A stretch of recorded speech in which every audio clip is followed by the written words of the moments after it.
Primero que nada voy a recibir aquí en estudio a Hernán Alasia, que hoy estaba un ratito antes con nosotros. ¿Cómo estás, Hernán? ¿Qué tal? Buen día. Buen día, muy bien, muy bien. Excelente, por acá fresca la mañana, ¿no? Fresquito y húmedo. Así es. Y lo tenemos antes a Hernán Alasia, que ya en unos minutos va a estar con su columna habitual de los martes, Saber de Sabores. En este caso porque tenemos un contacto vía videollamada con Manuel Juárez Betemps, que nos va a comentar un poco también acerca de su vida y de cómo ha hecho en este caso con su Instagram, con esta manera de ser influencer. Es el fundador del primer consultorio de nutrición keto en Argentina, así que lo vamos a presentar, a recibirlo aquí en la mañana informal. Buen día, Manuel, ¿cómo estás?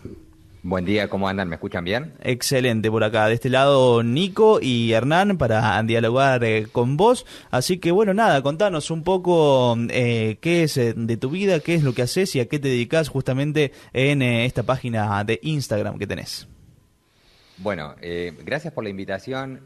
Sabes que yo en su momento me recibí de la facultad, soy nutricionista y empecé a trabajar con pacientes en la pérdida de peso, haciendo lo que se llama dieta americana estándar, que es el típico comer 6 veces por día, contar calorías, y la gran mayoría de los pacientes cuando venían al consultorio no bajaban de peso. Claro. Y entonces yo al principio como que me replanteé un poco la profesión y me frustré bastante y terminé cayendo en dieta cetogénica en un libro que se llama El arte y la ciencia en vivir sin hidratos de carbono o con bajos hidratos de carbono, y a partir de eso empecé a aplicar dieta keto con pacientes. Yo estuve en Orlando, en Tampa, y cuando vine lo empecé a aplicar en 2017. No existía keto acá en Argentina, no había nada, no había panadería keto, no había tipo sanguchito keto en la estación de servicio, no había nada.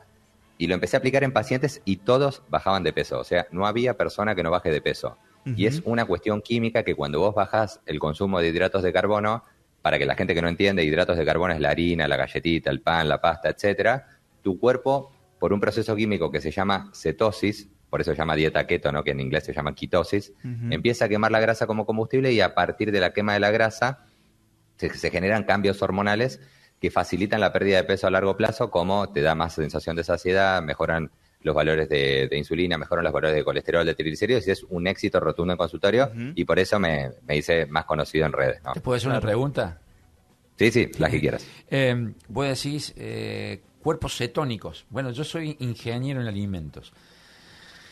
¿Y no hay algún perjuicio respecto de que bajen de peso, pero por bajar de peso no haya otro tipo de inconvenientes en el metabolismo? Ejemplo, no sé, algún otro de problemas con algún órgano o alguna cuestión externa a la dieta. A eso voy, digo, yo hago esa dieta, pero después de repente la anemia aumenta, no sé, por decirte algo. ¿Qué contradicción por la ahí pregunta, Hernán. vos ves en eso? Sí, mira, muy interesante la pregunta. De hecho, la única contraindicación que habría es en pacientes diabéticos tipo 1, que son pacientes que requieren la aplicación de insulina exógena porque tienen una patología, y estas personas pueden generar una enfermedad que se llama cetoacidosis, que es por el aumento excesivo de cuerpos cetónicos en sangre. Es la única forma de que vos tengas una cantidad excesiva de cuerpos cetónicos en sangre, es que vos seas diabético tipo 1 y no generes insulina. El resto de los mortales, que de hecho yo tengo aparatos que me miden estos cuerpos cetónicos en la sangre. Exacto. Tu cuerpo tiene una medición en sangre que se llama, que es de 0,3 a 5 milimoles por decilitro. Un diabético tipo 1 llega a 21, que es la cetoacidosis. Por lo cual, en 5 tu cuerpo igual libera insulina que se llama fisiológica y vos te mantenés en estados correctos. Claro, el tema es el páncreas, a eso apunto. ¿Cómo? Apunto el páncreas puntualmente. Claro, pero es que el páncreas, igual, de hecho, cuanto menos se estrese porque no genera insulina, mejor funciona. De hecho, hay pacientes hoy en día con pancreatitis severa que se curan con keto. Directamente, al revés. De hecho, vamos al punto de vista del origen. Porque el ser humano vivió así. O sea, gran parte de toda nuestra evolución se comió carne, huevos, algún que otro vegetal dando vuelta por ahí, había periodos de mucho ayuno. El cuerpo estaba en cetosis naturalmente. De hecho, hace 10.000 años, con la incorporación de la agricultura, es cuando se empezó a introducir el pan, se empezó a introducir más cantidad de comida, y ahí es donde se modificó. Pero el cuerpo tiene una eficiencia básica para poder vivir y subsistir a expensas de la grasa de los cuerpos cetónicos y del no consumo frecuente de alimentos, que es lo que genera la obesidad, el síndrome metabólico. Bien. Está claro, no, preguntábamos eso porque por ahí hay alguna cuestión de decir, bueno, hay tanta gente me incluyo, que va al nutricionista y vas eligiendo profesionales en función de que después le echas la culpa al nutricionista y en realidad es un conjunto de cosas que no solo es el nutricionista, es uno, y es el momento, y es lo que la tentación que vos tenés de qué tal la variedad de alimentos, que si tampoco está formado de alguna manera, decir, elijo esto o elijo esto otro, te lleva a decir, bueno, está bien, pero ¿y esto qué? ¿Qué hago? Esto, como decís vos, esto nuevo, esto que vino acá para generar resultados, porque por ahí es frustrante ir a un nutricionista mucho tiempo y decir no bajo de peso, así que por eso es muy interesante esto que estás comentando, por eso estamos curiosos en eso, ¿no? La otra bueno, igual te cuento más detalles con respecto a eso. Originalmente cuando yo abrí el consultorio, empecé a tratar pacientes que hacen keto y empezamos a descubrir que los problemas que tiene la gente hoy con la comida, que de hecho yo tengo un programa de todos los lunes que hago tipo este servicio de streaming, y ahora ya tengo que empezar a invitar psiquiatras especialistas en adicciones a la comida, no tantos nutricionistas, porque el principal problema es que la mayoría de las personas tiene compulsión por el consumo de alimentos porque la industria revolucionó la capacidad de sentir sabores. Originalmente los alimentos tienen de origen vegetal hidratos de carbono y proteínas, y los alimentos de origen animal tienen proteínas y grasas. La industria juntó los hidratos de carbono, las proteínas y las grasas todas juntas en un solo alimento y te generó la galletita esa de chocolate con la crema en el medio, que cuando vos la comés tenés una bomba de recepción dopaminérgica a nivel cerebral que te fomenta el consumo del propio alimento y vos no podés parar de comerlo. Y estás feliz. Lo que hace keto, como no hay azúcar y no genera todo esto, es evitar todo este consumo de alimentos que te fomentan estas cuestiones adictivas a la comida y por eso da resultados. Claro. Bien.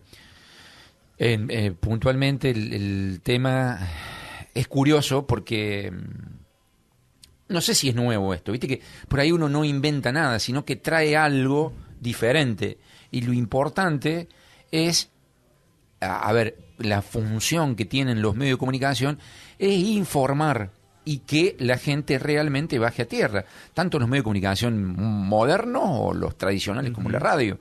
Y por eso es muy importante tu visión. ¿Qué opinas? Cuando vos dijiste algo recién, la industria apunta a lo sensorial. Mira, justamente estábamos hablando con el dueño de la radio, porque la evaluación sensorial o la cata sensorial hoy vende y mucho, y además confunde si no es bien hecha. Yo por eso estoy tratando yo soy durante 12 años evaluador sensorial del dulce de leche en la Mercoláctea, pero evaluador sensorial y después consumidor. Como uno, viste, en ese sentido no puede dejarse digamos, llevar por eso, pero digo, ¿cuánto influye en esta dieta lo sensorial que vos decís?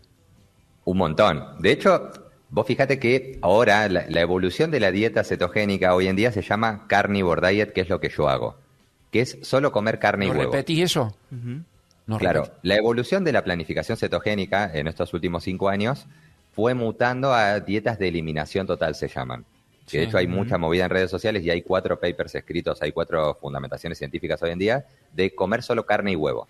Cuando vos solo comés carne y huevo, la modificación química y fisiológica que se da a nivel corporal es tan grande que vos no requerís más comida directamente. Claro. De hecho, yo vivo a expensas de hacer este tipo de esquemas y vos no dependés de lo dulce, no dependés del pan, no dependés de casi nada. Entonces toda la cuestión sensorial se ve eliminada en estas dietas de eliminación. Porque en el momento que vos empezás a aportar un montón de componentes de estos sensoriales, le terminás haciendo mucho daño a la persona que realmente le cuesta mucho controlarse en las cantidades. Exacto. De hecho, pasó mucho con las planificaciones keto en sus orígenes. No había panaderías keto, ponele, o sea, no había nada de harina de almendras, no había harina de nuez, no había linaza, no había alternativas de panes ni reemplazos. Y hoy en día es más difícil que la gente baje de peso porque tenés mucha oferta de todas estas cosas. Exacto. Y la gente tiene mucha capacidad de poder obtener un producto, entre comillas, keto, de ingredientes de la planificación, pero que igual yo también las restringo bastante en consultorio porque para mí el objetivo principal es que vos comas el alimento como viene naturalmente así, que es el que sensorialmente a vos no te estimula tanto, que es la carne, el pollo, el pescado, el huevo, algún que otro queso, por ejemplo, y se acabó. Porque en el momento que vos le empezás a aplicar mucha cosa, se hace mucho lío en la mente de la gente y no se pueden controlar con las cantidades. Así es. Este tipo de dieta que vos decís, ¿está certificado por algún organismo? Por ejemplo, keto, así, viste que algún ente de certificación mundial o algo por el estilo. Claro, bueno, de hecho yo presenté un proyecto de ley acá para cambiar la currícula en nutrición, por ejemplo. Exacto. A mí me lo rebotaron, pero porque nosotros nos guiamos bajo unas guías que se llaman las guías de la Tocaste un alimentación. punto que acá, muy importante ahí, querer cambiar la currícula en nutrición. Claro, lo que sucede es que en la currícula de nutrición, por ejemplo, yo tengo el secretario acá, yo tengo 7 nutricionistas trabajando en mi consultorio y yo soy un nutricionista matriculado. Keto tiene más información bibliográfica que dieta normal, para que se den una idea. O sea, cuando vos entras en la biblioteca médica que se llama PubMed, hay 14.000 keywords, o sea, relacionados a keto, y 12.000 en relación a dieta americana estándar. Por lo cual está más investigado la dieta cetogénica. Lo que pasa es que no toca tantos bolsillos. Claro. Entonces, lo que sucede es que, vos fíjate que yo el otro día, cuando me invitaron a un programa, te contaba esta situación. En 1970, de hecho, lo que pasó en 1950, después de la Segunda Guerra Mundial, se crearon un montón de industrias de alimentación para poder darle de comer a las poblaciones que no estaban teniendo Tal cual. posibilidades de generar alimentos. Las industrias quedaron. Entonces, ¿qué siguieron haciendo? Aceite de algodón, siguieron haciendo pan, etcétera. En 1970 salen las primeras guías de alimentación nutricional, que en la pirámide está el pan, lo que nunca se comió en la historia de la evolución del ser humano. Pero esa guía de alimentación no la hacen académicos, la hacen burócratas sentados en un escritorio, que son burócratas que manejan la comida. Entonces, a mayor disponibilidad de alimentos, hacen las guías para que la gente consuma más de lo que hay. Es una cuestión política. En 2019, un grupo de científicos, que de hecho gran parte de los científicos que escribieron ese paper, yo los sigo, escribieron un paper explicando que el ser humano tiene que comer 3 veces o menos por día, tiene que hacer periodos de ayuno y tiene que comer 100 gramos o menos de hidratos de carbono por día. Lo que sucede es que cuando terminan el paper, ponen que en ese momento, hoy en día, no podrían dar este mensaje a nivel global porque que bajarían un montón de laburos, porque en 1970, no lo hicieron a propósito, cuando sacaron toda esta información, todas las industrias desde ese año hasta ahora crecieron para que la base esté el pan, etcétera, y hoy no podrías ir en contra de todo eso, porque de hecho si todo el mundo comiera carne, no alcanza. ¿Vos me entendés? O sea, es como una cuestión que es demográfica. Es por eso que hoy en día estamos intentando encontrar alternativas para que vaya mutando todo esto, pero el cambio es tan grande que hay mucha gente, o sea, no la gente que me sigue en Instagram, sino que cualquier persona que hace dieta en la casa se da cuenta que de la forma convencional no se baja de peso, o sea, no hay otra. Está bien. 2 preguntas. Una, ¿cuánto tiempo? Primero, para todo tipo de personas, hablemos de clasificación según la edad. Jóvenes, niños, adultos, tercera edad. ¿Está dirigido o puede utilizarse este tipo de dieta? Primera pregunta. Y la segunda pregunta es, seguramente es diferente, si es que sí, es así, digamos, como uno lo plantea, si es positiva la primera respuesta. ¿Qué ocurre con cada edad una vez que se aplica este tipo de dieta? Si es que es positiva la primera pregunta. Bueno, mira, si evolutivamente el ser humano comió de esta forma, todos podríamos comer de esta forma. Niños, adultos y grandes. Mi pregunta sería distinta. ¿Es un niño necesita galletitas? Claro.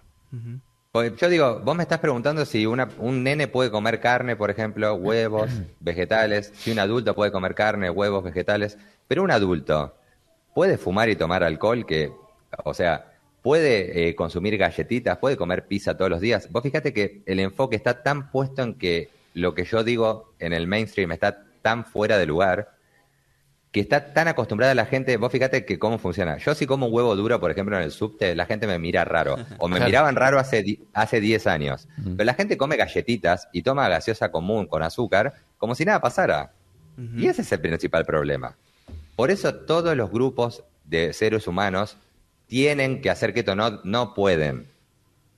Tienen que comer de esta forma. O sea, yo soy un fiel defensor de las ideas keto, pero porque es la forma en la cual el cuerpo funciona químicamente mejor. Porque los pulsos hormonales con frecuencia de insulina son los que generan el síndrome metabólico, la obesidad, la diabetes tipo 2, hipertrigliceridemia, hígado graso, que son todas enfermedades del siglo XXI. ¿Cuál es el origen de keto? ¿Qué es esto que te dije? Keto viene de ketogenic, que es que cuando tu cuerpo quema grasa como combustible genera 3 Está componentes. bien, pero el primero que empezó con eso. Esto fue el origen. Sí. Se trató para la epilepsia en 1901. Ahí está. Hace 125 años. Epilepsia. Que- Mira. Que se utilizaba para tratar epilepsia porque los pacientes que tienen epilepsia tienen una modificación en las recepciones cerebrales de estímulos eléctricos. Cuando el cuerpo vive a expensas de glucosa, por ejemplo el hidrato de carbono, el cerebro genera mucho estímulo eléctrico. Claro. Cuando vos vivís a expensas de la grasa y del beta-hidroxibutyrato, que es una molécula de la dieta, parte del cerebro no se estimula mediante estas condiciones eléctricas, por lo cual se bajan los estímulos eléctricos y por ende la gente que tiene epilepsia no tiene más ataques epilépticos y es por eso que funciona muy bien. De hecho, en el Garrahan, por ejemplo, yo tengo una nutricionista que es especialista en epilepsia, que es médica del Hospital de Niños acá en Capital, y ella trata pacientes con dieta cetogénica. Pacientes oncológicos severos también se trataban con dieta cetogénica. En 1908 empezaron a aparecer los primeros papers de dieta cetogénica que eran más que nada orientados a consumo de alimentos de origen animal completo porque se empezaron a hacer las primeras expediciones al Ártico y cuando venían del Ártico se dan cuenta que la gente en el Ártico no come más que oso polar, grasa de foca y nada más. Claro. Y en ese momento se empezaron a descubrir lo que se llama las deficiencias de vitaminas. Por ejemplo, se daban cuenta que cuando mandaban a las expediciones en barco, la gente cuando se bajaba de los barcos se le caían todos los dientes. Claro. Entonces, la gente que venía en el barco, como no consumían vitamina C, tenían escorbuto, se le caían los dientes. Entonces mandaban cajones con limones para que vayan chupando limones en los barcos y ahí se dan cuenta que no se le caían los dientes. Claro. Lo que sucedió es que cuando hicieron las primeras expediciones al Ártico, en el Ártico no hay limones y no hay ninguna fruta. De hecho, la fruta, vos podés vivir sin consumir fruta y vegetales al 100%. Yo soy fiel defensor de eso también. Entonces, hoy en día se consume fruta creyendo que aporta un montón de minerales y nutrientes, igual que los vegetales, y no aporta nada. De hecho, este antropólogo fue al Ártico y se dio cuenta que todos tenían los dientes perfectos, tenían todas las cavidades dentales, y porque si vos no comés hidrato de carbono, las necesidades de vitaminas son mucho menores. Es por eso que hoy los requerimientos nutricionales están basados en la relación del consumo de hidratos de carbono que vos consumís con frecuencia. Claro. Manu, ¿cómo estás? Te saluda Jesús. Tengo una consulta. Llegué ahí un poco al último, me perdí una parte de la charla. En cuanto a la dieta keto, por ahí una persona quizás quiere comenzar, digamos, a introducir o comer de esta forma. ¿Conviene quizás hacerlo en forma progresiva? O no sé si vos sabrás de algunos cambios que puede hacerlo o hay algún tiempo de adaptación necesario para poder realizarla. Muy interesante la pregunta. Mira, yo dentro de lo que es la cuestión de consultorio, yo por ahí en redes sociales y todo, explico que la planificación cetogénica es aquella que vos de cuajo eliminás el hidrato de carbono, lo que no se podría comer. Bien. Entonces, durante un periodo de 45 días, para hacerlo bien, tenés que comer lo que corresponde. Para que la gente que está en la casa, del otro lado mirando, ¿qué es lo que corresponde? La carne, el pollo, el pescado, los huevos, algún queso, un fiambre, todos los vegetales menos la papa, la batata y la remolacha, que son los que tienen almidón, Bien. y algún que otro fruto seco. Podés tomar todos los líquidos que quieran libre de calorías, infusiones, café, té, mate y un poquito de edulcorante. Perfecto. Ese sería el grueso de la dieta. Entonces, dentro de lo que es mi explicación por ahí para un paciente, yo le doy para que consuma estas cosas, se va a la casa, empieza a hacer este esquema de comidas. Y la premisa principal es que vos no tenés que controlar las cantidades, sino que dentro de los alimentos que vos podés comer a saciar el hambre, y si no tenés hambre, no comes. Con este esquema básico, todos los pacientes pierden peso y todos los pacientes sienten mejoramientos de la salud, únicamente siguiendo esta premisa. O sea, vos podés comer más de lo que se puede, pero no podés comer lo que no se puede. Durante 21 días tu cuerpo entra en un estado en el cual empieza a quemar la grasa como combustible y después de 3 días genera estos componentes que yo expliqué antes, que son los componentes de la quema de la grasa. Eso se llama cetosis. Pero la cetoadaptación es la capacidad de tu cuerpo de utilizar toda la grasa como combustible y requiere 21 días de adaptación porque tiene que generar mayor cantidad de mitocondrias, que es la unidad estructural de la célula para la quema de la grasa. Claro. Es por eso que al menos durante 21 días yo sugiero a los pacientes que no rompan, entre comillas, la dieta, para que se pueda generar este cambio. Después de ese periodo, algunos pacientes hacen esquemas low carb, hacen 6 días keto y el sábado o el domingo comen algo que les guste, por ejemplo, hacer sushi o una hamburguesa, empanadas, y después siguen haciéndolo, o siguen haciendo keto estricto, pero todo va a depender mucho del paciente y de cómo esté el paciente físicamente. Yo trabajo mucho con gente que está con exceso de peso, con síndrome metabólico, con diabetes, que por esos tienen que ser más severos, pero por ahí hay otros casos que tienen que ser, pueden ser un poquito más flexibles. Atiendo muchos deportistas también, y los deportistas se ven muy beneficiados en este tipo de esquema. Yo incluso soy un atleta de esto. Y el tema es que la industria de la alimentación le hizo creer a la gente que requieren mucho suplemento, mucho hidrato de carbono para rendir. Yo tengo acá en consultorio, tengo atletas de elite de Ironman, por ejemplo, ahora que hicieron el 71.3, el medio Ironman en Uruguay, sin comer nada y en ayunas. Mirá. Primero salió. Ah, O sea que él se levantó un día, fue a correr 5 horas seguidas, andando en bici y nadando, sin comer nada, solo con agua y un poquito de minerales. Obviamente requiriendo un asesoramiento, ¿no? Claro. Y un seguimiento para que no se desmayen y demás, pero se puede hacer. Lo que sucede es que todos creen que tienen que comer antes de ir a entrenar, que tenés que comer después de entrenar, que tenés que comer para poder obtener beneficios en cuanto al crecimiento y todo, y es como que todos nos guiamos por lo que dicen, pero después cuando vos revisás mucha evidencia hay mucho al lado de otras cosas, pero bueno, como no tiene tanto presupuesto toda esta información que yo te digo, la gente normalmente no la conoce. Yo que me compré la creatina y la proteína ayer. Comprate el suero también. No, una pregunta que tiene que ver con lo que estás, justamente dijiste, salió primero y todo eso. ¿Cómo vinculas a esta dieta con la educación física? Si la vinculas, que yo creo que sí. Con la educación física en general, digo, porque yo tengo una hija que es profe de educación física, pero además he estado participando y soy vinculante de una carrera. No tengo nada que ver con la educación física porque la panza mía no tiene nada que ver con eso. Digo, pero ¿cómo le vinculas esta dieta con la educación física? En la educación física, no estoy hablando de la actividad física. La educación física, que es distinto. Es la actividad física un poco más ordenada. Claro, bueno, mira, yo fui culturista muchos años y de hecho yo en su momento, aparte desde la competencia, yo comía 8 veces por día, ¿viste? Comía con mucho hidrato de carbono y yo tenía mucho miedo, que es el temor principal que tienen todos los pacientes, de no rendir como corresponde si no comes hidratos de carbono, tener mucha deficiencia, entre comillas, en cuanto a la ganancia de la masa muscular porque no comes el hidrato de carbono y tener cansancio en general, ¿no? Cuando yo lo empiezo a hacer, de hecho yo se lo apliqué a muchos pacientes y después me costó mucho a mí aplicarlo conmigo porque a mí me hacía mucho ruido. Vos imaginate que yo vengo de la universidad acá en Capital, yo tengo 3 maestrías hechas, incluso soy especialista en diabetes y en actividad y en deporte, pero me costó mucho tener que derrumbar parte de los mitos míos para poder leer otra parte de la biblioteca, ¿no? Y empecé a darme cuenta que si a tu cuerpo vos le enseñás a quemar la grasa como combustible, tu cuerpo puede obtener energía de 2 formas, en presencia de oxígeno, o de la grasa o del hidrato de carbono. Si vos adaptás a tu cuerpo a la quema de la grasa, vos no requerís nunca comer nada, porque inclusive un atleta que es extremadamente delgado tiene casi 40.000 calorías de grasa para poder estar en una carrera entera sin comer. El tema es que si vos no consumís los minerales, tu cuerpo no tiene la capacidad de poder acceder a los depósitos de grasa. Claro. Es por eso que gente que hace ayuno, por ejemplo, o hace mucha dieta cetogénica o keto, tiene que consumir minerales y se suelen hacer preparados de electrolitos de agua con un poquitito de sal o toman pastillas de reposición hídrica de magnesio, de sodio, ¿viste? Y de potasio, que con eso ya sería suficiente para poder hacer que tu cuerpo pueda acceder a los depósitos de grasa. Entiendo. Lo que sucede es que, yo siempre digo lo mismo, si el atleta ya de por sí rinde bien comiendo hidrato, para mí no tiene que cambiar. O sea, que siga comiendo hidrato y listo. Que yo, a ver, por más que sea defensor de esto, yo por ahí a veces vienen atletas de elite, ¿viste?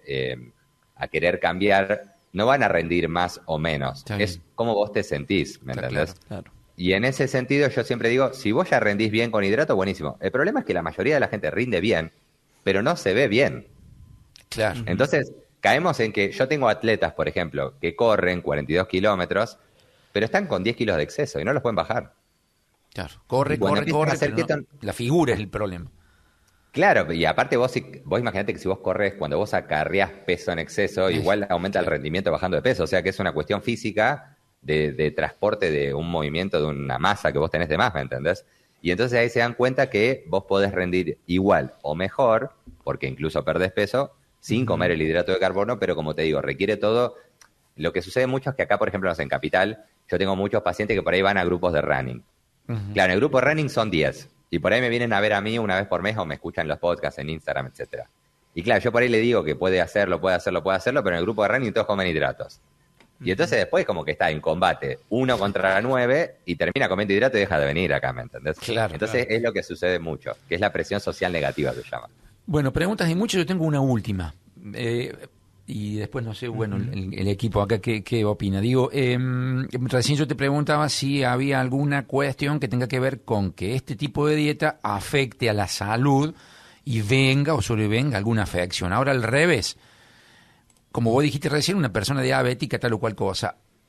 Una persona que tenga, por ejemplo, que por ahí es más común todavía, alguna disfunción cardíaca, porque puede ocurrir. ¿Tiene algo de influencia fuerte este tipo de dieta o nada que ver? Digo, porque es otro de la pregunta mía va, una persona que no está sana y está enferma por algo, ¿no tiene problemas en hacer este tipo de dieta? ¿Acentúa su enfermedad o depende del tipo de enfermedad que tenga? Y yo puse el ejemplo de la disfunción cardíaca, por ejemplo. Bueno, no sé. No, para mí es al revés. Tienen que hacer keto. O sea, una persona que tiene un infarto tiene que hacer keto. Bien. Para prevenir la aparición de un infarto futuro porque, a ver, vamos a poner en caso. Hay mucha gente que por ahí hace dietas cetogénicas y como vos aumentás el consumo de grasas saturadas, cree que porque vos aumentás el consumo de grasas saturadas y te sube el colesterol, por ejemplo, vos terminarías teniendo un riesgo cardíaco o una enfermedad cardiovascular. La gente que se muere del corazón tiene colesterol bajo. Yo le aviso a la gente que está en la casa por la duda porque todos tienen temor al colesterol. La gente de más de 55 toma rosuvastatina o atorvastatina, que es un medicamento para bajar el colesterol, porque es el medicamento más vendido del mundo, que es el PBI de 3 países europeos. Un medicamento solo. Cuando vos bajás el colesterol, lo que vos haces es imposibilitar un montón de funciones normales del cuerpo. El colesterol nunca fue el causal de la enfermedad cardíaca. Lo que sucede es que cuando alguien tiene un infarto, por ejemplo, y le encuentran un taponamiento en alguna arteria del corazón, como encuentran colesterol, creen que el colesterol es el causal. Pero el tema es que nunca tendría que haberse tapado esa arteria. Y el problema no es el colesterol, es la inflamación previa que hace que el colesterol se tape ahí. Toda esa explicación, yo lo tengo un médico encargado de toda esta explicación que la tengo acá en el consultorio, y nosotros somos fiel defensor, de hecho salió un paper ayer, de que los hiperrespondedores de masa magra, por ejemplo, gente que tiene colesterolemias de 500, o sea, que es algo normal que por ahí la gente en la casa se asusta con 214, 250 de colesterol, tienen marcadores de 500, son la gente que más preservada tiene la salud. De hecho, para mí, cuanto más colesterol se tenga, mejor, siempre y cuando se cumplan las condiciones de que haga un tipo de dieta cetogénica, entrene, no fume, haga actividad física, etcétera. Gente que sufre del corazón, con keto van a mejorar todos los marcadores de salud porque van a mejorar la hipertrigliceridemia, van a mejorar la obesidad abdominovisceral, va a mejorar parte del rendimiento físico, van a dormir mejor porque seguramente no tengan apneas, gente que tiene diabetes también, hipertrigliceridemia también, síndrome metabólico, gente que tiene hígado graso. Son enfermedades actuales que tiene la gran mayoría de la gente. Sí, claro, tengo hígado graso. Todas mejoran con keto. Sí, tal cual. Bueno, de mi parte no tengo preguntas. Tengo muchas, pero no. No sé ustedes, colegas Jesús. del equipo. Ninguno más por ahora. Muy bien. Bueno, Manu, muchas gracias por el contacto por este lado, más que agradecidos con vos. Y bueno, deja tus datos de contactos también, ¿no? Para quien esté interesado y tenga ganas de empezar una dieta keto, ¿por qué no? Exactamente. Bueno, muchas gracias por la invitación. Acá justo estoy, viste, acá es donde yo grabo los podcasts. Es la primera vez que yo hago una videollamada desde acá. Salió todo bien, así que un golazo. Mirá, estamos estrenando entonces. Claro, estaba estrenando todo el momento porque lo hago para grabar contenido para las redes. Tenemos el Instagram mío que se llama Keto and Fitness, así como está escrito atrás, Keto and Fitness, OK, que es el Instagram mío. Y el canal de YouTube es igual y el programa se llama Carne o Muerte, obvio. Muy bien. Carne o muerte. Muy bien, bueno el título. El programa Carne o Muerte lo pueden encontrar todos los lunes a las 19, que está en YouTube y está en Spotify también en la plataforma verde. Así que, obviamente, en el caso que quieras tener asesoramiento de consultorio, tengo un equipo de profesionales que atienden conmigo, de más de 7, y tenemos el consultorio ubicado en Capital y también hacemos por videollamadas. Así que, nada, muchas gracias a ustedes, chicos, por la invitación. Gracias, un gusto. Un gusto.